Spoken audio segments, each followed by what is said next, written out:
Peter the Great by Jacob Abbott. Chapter 15. The Prince Alexis, 1690 to 1716. The reader will perhaps recollect that Peter had a son by his first wife, an account of whose birth was given in the first part of this volume. The name of this son was Alexis, and he was destined to become the hero of a most dreadful tragedy. The narrative of it forms a very dark and melancholy chapter in the history of his father's reign. Alexis was born in the year 1690.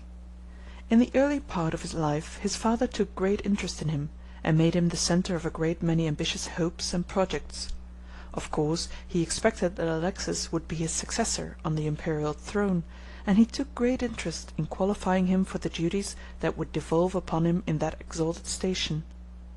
While he was a child his father was proud of him as his son and heir, and as he grew up he hoped that he would inherit his own ambition and energy, and he took great pains to inspire him with the lofty sentiments appropriate to his position, and to train him to a knowledge of the art of war. But Alexis had no taste for these things, and his father could not, in any possible way, induce him to take any interest in them whatever. He was idle and spiritless, and nothing could arouse him to make any exertion. He spent his time in indolence and in vicious indulgences. These habits had the effect of undermining his health, and increasing more and more his distaste for the duties which his father wished him to perform. The Tsar tried every possible means to produce a change in the character of his son, and to awaken in him something like an honourable ambition. To this end he took Alexis with him in his journeys to foreign countries, and introduced him to the reigning princes of Eastern Europe, showed him their capitals, explained to him the various military systems which were adopted by the different powers, and made him acquainted with the principal personages in their courts. But all was of no avail. Alexis could not be aroused to take an interest in anything but idle indulgences and vice. At length, when Alexis was about 20 years of age, that is, in the year 1710, his father conceived the idea of trying the effect of marriage upon him. So he directed his son to make choice of a wife. It is not improbable that he himself really selected the lady. At any rate, he controlled the selection, for Alexis was quite indifferent in respect to the affair, and only acceded to the plan in obedience to his father's commands. The lady chosen for the bride was a Polish princess named Charlotta Christina Sophia, Princess of Wolfenbüttel, and a marriage contract binding the parties together was executed with all due formality. 2 years after this marriage contract was formed, the marriage was celebrated. Alexis was then about 22 years of age, and the princess 18. The wedding, however, was by no means a joyful one. Alexis had not improved in character since he had been betrothed, and his father continued to be very much displeased with him. Peter was at one time so angry as to threaten that, if his son did not reform his evil habits, and begin to show some interest in the performance of his duties, he would have his head shaved and send him to a convent, and so make a monk of him. How far the princess herself was acquainted with the facts in respect to the character of her husband it is impossible to say, but everybody else knew them very well. The emperor was in very bad humour. The princess's father wished to arrange for a magnificent wedding, but the Tsar would not permit it. The ceremony was accordingly performed in a very quiet and unostentatious way, in one of the provincial towns of Poland, and after it was over Alexis went home with his bride to her paternal domains. The marriage of Alexis to the Polish princess took place the year before his father's public marriage with his second wife, the Empress Catherine. As Peter had anticipated, the promises of reform which Alexis had made on the occasion of his marriage failed totally of accomplishment. After remaining a short time in Poland with his wife, conducting himself there tolerably well, he set out on his return to Russia, taking his wife with him. But no sooner had he got back among his old associates than he returned to his evil ways, and soon began to treat his wife with the greatest neglect and even cruelty. He provided a separate suite of apartments for her in one end of the palace, while he himself occupied the other end, where he could be at liberty to do what he pleased without restraint. Sometimes a week would elapse without his seeing his wife at all. He purchased a small slave named Afrosinia, and brought her into his part of the palace, and lived with her there in the most shameless manner, while his neglected wife, far from all her friends, alone, and almost broken-hearted, spent her time in bitterly lamenting her hard fate, and gradually wearing away her life in sorrow and tears. She was not even properly provided with the necessary comforts of life. Her rooms were neglected and suffered to go out of repair. The roof let in the rain, and the cold wind in the winter penetrated through the ill-fitted windows and doors. Alexis paid no heed to these things, but, leaving his wife to suffer, spent his time in drinking and carousing with Afrosinia and his other companions in vice. During all this time the attention of the Tsar was so much engaged with the affairs of the empire that he could not interfere efficiently. Sometimes he would upbraid Alexis for his undutiful and wicked behaviour, and threaten him severely, but the only effect of his remonstrances would be to cause Alexis to go into the apartment of his wife as soon as his father had left him, and assail her in the most abusive manner, overwhelming her with rude and violent reproaches for having, as he said, made complaints to his father, or told tales, as he called it, and so having occasioned his father to find fault with him. This the princess would deny. She would solemnly declare that she had not made any complaints whatever. Alexis, however, would not believe her, but would repeat his denunciations and then go away in a rage. This state of things continued for 3 or 4 years. During that time the princess had one child, a daughter, and at length the time arrived when she was to give birth to a son. But even the approach of such a time of trial did not awaken any feeling of kind regard or compassion on the part of her husband. His neglect still continued. No suitable arrangements were made for the princess, and she received no proper attention during her confinement. The consequence was that in a few days after the birth of the child fever set in, and the princess sank so rapidly under it that her life was soon despaired of. When she found that she was about to die, she asked that the Tsar might be sent for to come and see her. Peter was sick at this time, and almost confined to his bed, but still, let it be remembered to his honour, he would not refuse this request.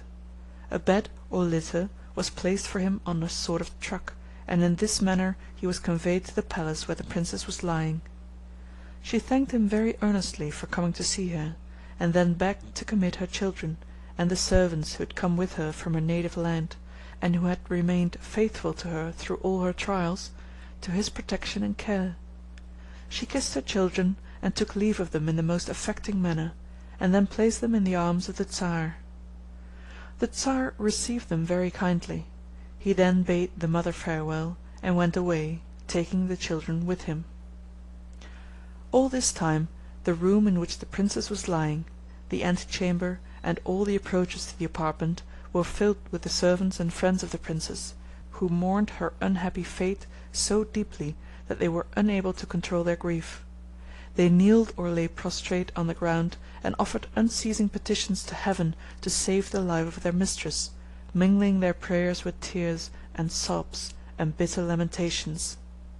The physicians endeavoured to persuade the princess to take some medicines which they had brought, but she threw the vials away behind the bed, begging the physicians not to torment her any more, but to let her die in peace, as she had no wish to live.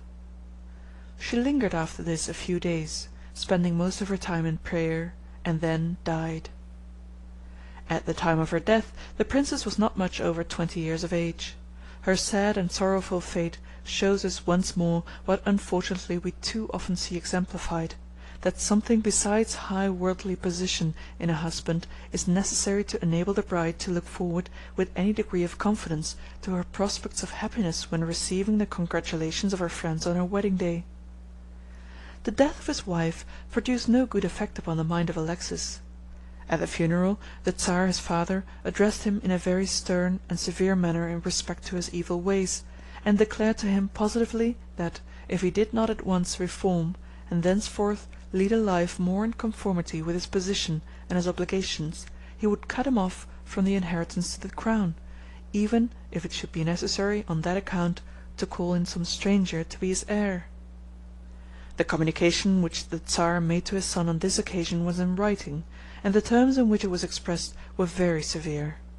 It commenced by reciting at length the long and fruitless efforts which the Tsar had made to awaken something like an honourable ambition in the mind of his son, and to lead him to reform his habits, and concluded substantially as follows: "How often have I reproached you with the obstinacy of your temper and the perverseness of your disposition! How often even have I corrected you for them! And now for how many years have I desisted from speaking any longer of them! But all has been to no purpose. My reproofs have been fruitless. I have only lost my time and beaten the air. You do not so much as strive to grow better, and all your satisfaction seems to consist in laziness and inactivity. Having therefore considered all these things, and fully reflected upon them, as I see I have not been able to engage you by any motives to do as you ought, I have come to the conclusion to lay before you, in writing, this my last determination, resolving, however, to wait still a little longer before I come to a final execution of my purpose, in order to give you one more trial to see whether you will amend or no. If you do not, I am fully resolved to cut you off from the succession. Do not think that because I have no other son I will not really do this, but only say it to frighten you. You may rely upon it that I will certainly do what I say. For, as I spare not my own life for the good of my country and the safety of my people, why should I spare you, who will not take the pains to make yourself worthy of them? I shall much prefer to transmit this trust to some worthy stranger than to an unworthy son. Signed with His Majesty's own hand, Peter.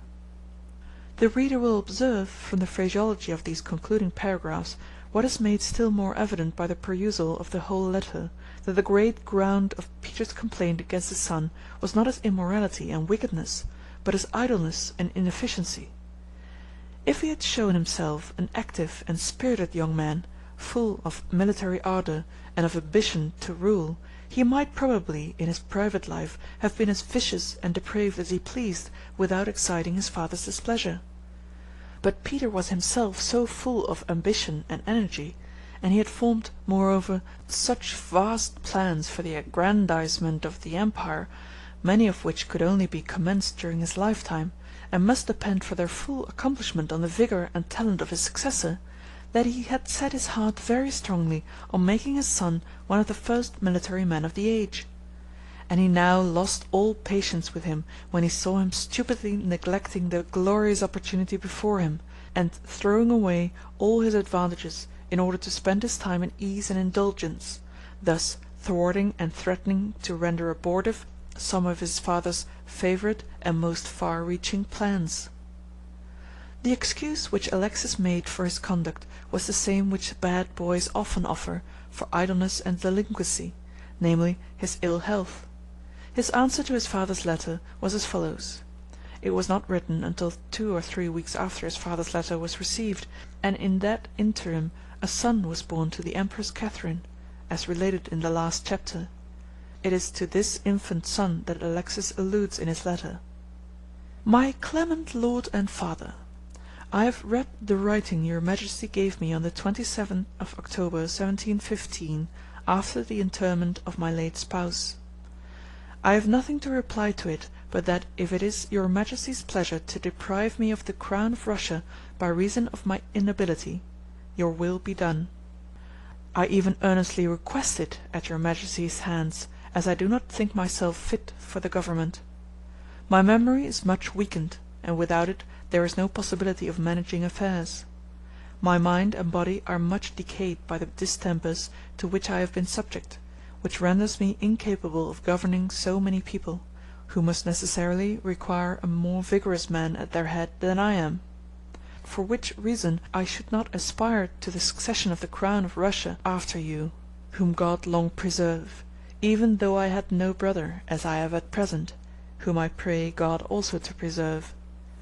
Nor will I ever hereafter lay claim to the succession, as I call God to witness by a solemn oath, in confirmation whereof I write and sign this letter with my own hand. I give my children into your hands, and for my part desire no more than a bare maintenance so long as I live, leaving all the rest to your consideration and good pleasure. Your most humble servant and son, Alexis. The Tsar did not immediately make any rejoinder to the foregoing communication from his son. During the fall and winter months of that year he was much occupied with public affairs, and his health, moreover, was quite infirm.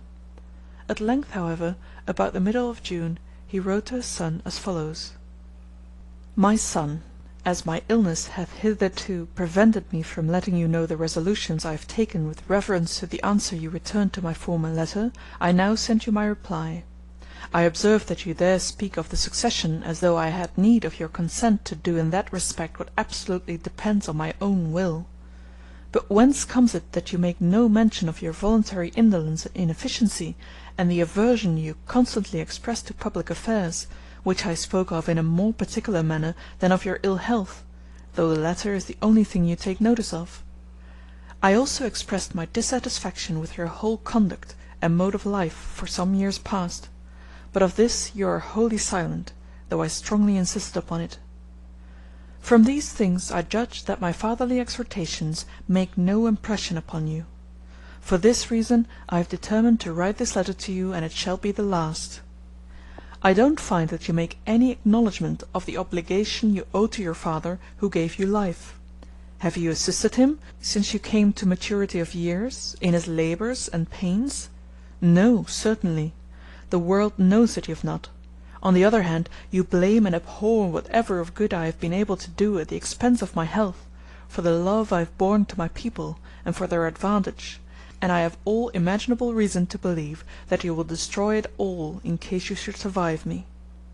I cannot let you continue in this way. Either change your conduct and labour to make yourself worthy of the succession, or else take upon you the monastic vow. I cannot rest satisfied with your present behaviour, especially as I find that my health is declining. As soon, therefore, as you shall have received this my letter, let me have your answer in writing, or give it to me yourself in person. If you do not, I shall at once proceed against you as a malefactor. Signed, Peter. To this communication Alexis the next day returned the following reply: Most clement Lord and Father, I received yesterday in the morning your letter of the 19th of this month. My indisposition will not allow me to write a long answer. I shall enter upon a monastic life, and beg your gracious consent for so doing. Your most humble servant and son, Alexis. There is no doubt that there was some good ground for the complaints which Alexis made with respect to his health. His original constitution was not vigorous, and he had greatly impaired both his mental and physical powers by his vicious indulgences.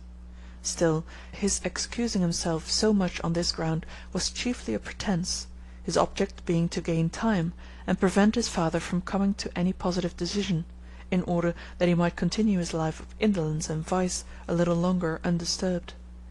Indeed, it was said that the incapacity to attend to the studies and perform the duties which his father required of him was mainly due to his continual drunkenness, which kept him all the time in a sort of brutal stupor.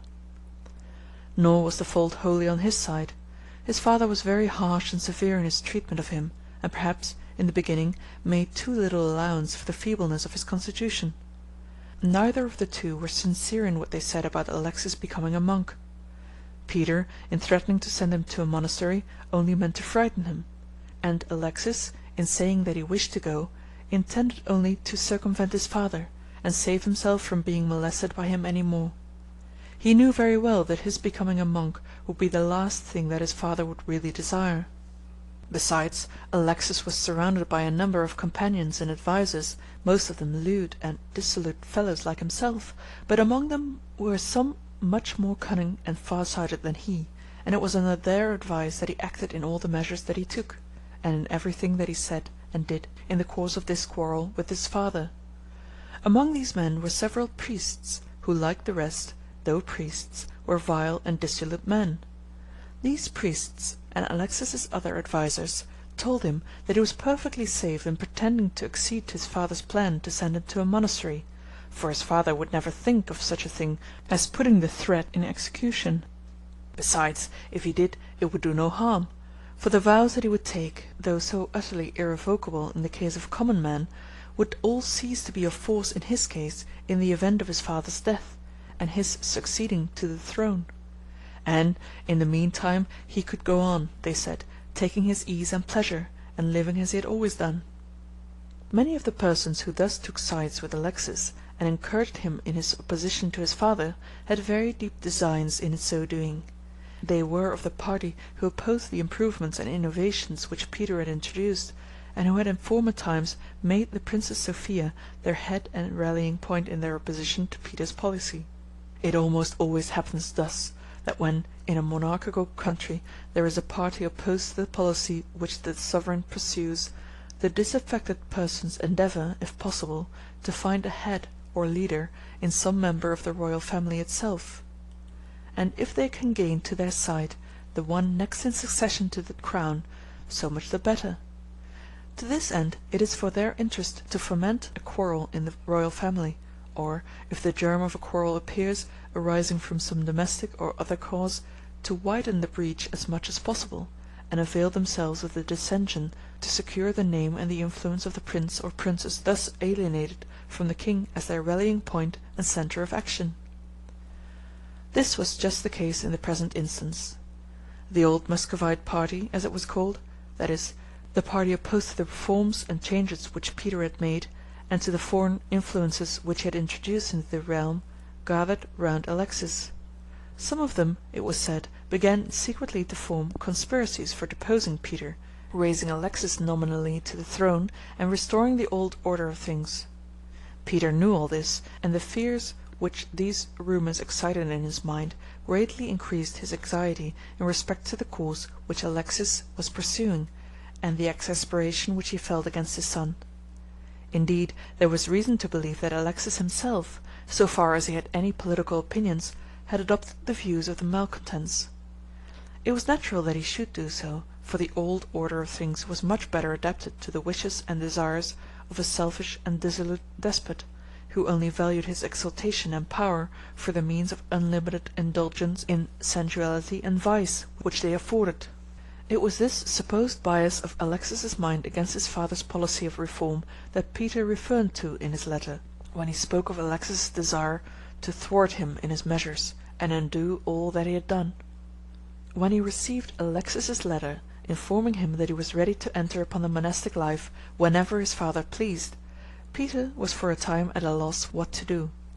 He had no intention of taking Alexis at his word, for in threatening to make a monk of him, he had only meant to frighten him. For a time, therefore, after receiving this reply, he did nothing, but only vented his anger in useless imprecations and mutterings. Peter was engaged at this time in very important public affairs, arising out of the wars in which he was engaged with some foreign nations, and important negotiations which were going on with others. Not long after receiving the short letter from Alexis last cited, he was called upon to leave Russia for a time, to make a journey into Central Europe. Before he went away, he called to see Alexis, in order to bid him adieu, and to state to him once more what he called his final determination. Alexis, when he heard that his father was coming, got into his bed and received him in that way, as if he were really quite sick. Peter asked him what conclusion he had come to. Alexis replied, as before, that he wished to enter a monastery, and that he was ready to do so at any time. His father remonstrated with him long and earnestly against this resolution. He represented in strong terms the folly of a young man like himself, in the prime of his years, and with such prospects before him, abandoning everything, and shutting himself up all his days to the gloomy austerities of a monastic life, and he endeavoured to convince him how much better it would be for him to change his course of conduct, to enter vigorously upon the fulfilment of his duties as a son and as a prince, and prepare himself for the glorious destiny which awaited him on the Russian throne.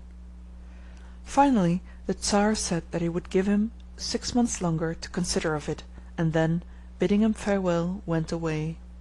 As soon as he was gone, Alexis rose from his bed and went away to an entertainment with some of his companions. He doubtless amused them during the carousal by relating to them what had taken place during the interview with his father, and how earnestly the Tsar had argued against his doing what he had begun originally with threatening to make him do. The Tsar's business called him to Copenhagen. While there he received 1 or 2 letters from Alexis, but there was nothing in them to denote any change in his intentions, and finally, toward the end of the summer, the Tsar wrote him again in the following very severe and decided manner: Copenhagen, August 26th, 1716. My son, your first letter of the 29th of June and your next of the 30th of July were brought to me. As in them you speak only of the condition of your health, I send you the present letter to tell you that I demanded of you your resolution upon the affair of the succession when I bade you farewell. You then answered me, in your usual manner, that you judged yourself incapable of it by reason of your infirmities, and that you should choose rather to retire into a convent. I bade you seriously consider of it again, and then sent me the resolution you should take. I have expected it for these 7 months, and yet have heard nothing of you concerning it. You have had time enough for consideration, and therefore, as soon as you shall receive my letter, resolve on one side or on the other. If you determine to apply yourself to your duties, and qualify yourself for the succession, I wish you to leave Petersburg and to come to me here within a week, so as to be here in time to be present at the opening of the campaign. But if, on the other hand, you resolve upon the monastic life, let me know when, where, and on what day you will execute your resolution, so that my mind may be at rest, and that I may know what to expect of you. Send me back your final answer by the same courier that shall bring you my letter. Be particular to let me know the day when you will set out from Petersburg if you conclude to come to me, and if not, precisely when you will perform your vow. I again tell you that I absolutely insist that you shall determine upon something, otherwise I shall conclude that you are only seeking to gain time, in order that you may spend it in your customary laziness. Peter. When we consider that Alexis was at this time a man nearly 30 years of age, and himself the father of a family, we can easily imagine that language like this was more adapted to exasperate him and make him worse than to win him to his duty. He was, in fact, driven to a species of desperation by it, and he so far aroused himself from his usual indolence and stupidity as to form a plan, in connection with some of his evil advisers, to make his escape from his father's control entirely by secretly absconding from the country and seeking a retreat under the protection of some foreign power. The manner in which he executed this scheme, and the consequences which finally resulted from it, will be related in the next chapter. End of chapter 15.